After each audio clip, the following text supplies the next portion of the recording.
My name is Jennifer Stevens. I make bubbles with my hands and with wands. I think, like most people, you're just interested in bubbles from the get-go. As a kid, all kids love bubbles. So I have always, just enjoyed playing.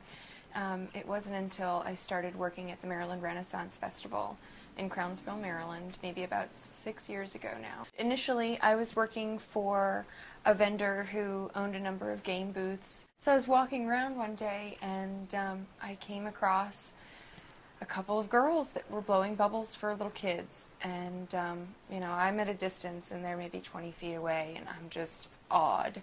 They're playing with these kids and making them laugh, and the laughter is just contagious. It's going back and forth, and that's when it dawned on me that there's something here that I could do that I might actually really like doing.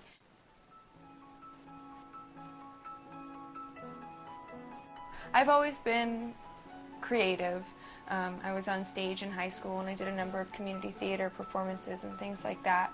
So, it's not just, going out to the bubble bowl and blowing bubbles. There's a highly interactive element to it. There is a performance to it. There's, a certain, like a je ne sais quoi about it, that you just can't, it's magic, it's science, it's art.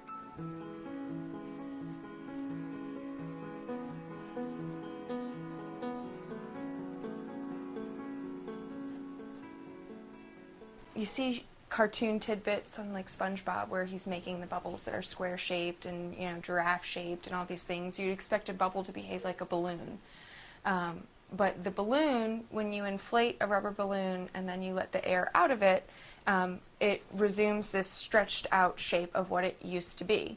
Whereas a bubble is going to resume the same shape every time. It's going to be a sphere with the least amount of surface area.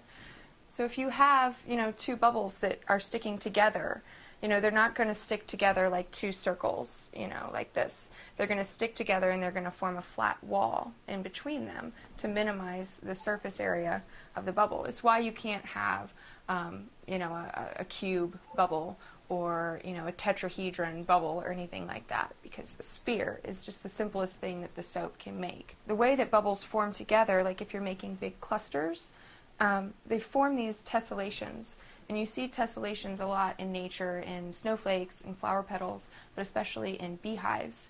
You'll see the 120-degree hexagonal, shape, and you see that with bubbles, and it's very interesting to me how these properties, they're just so organic and natural. They carry over to so many different, things. Tessellations, themselves are scientific. You see them in nature and in biology. They're mathematic, heavily geometric. There's all kinds of crazy principles that go into just tessellations. And then they're also artistic. People make art all the time using these concepts.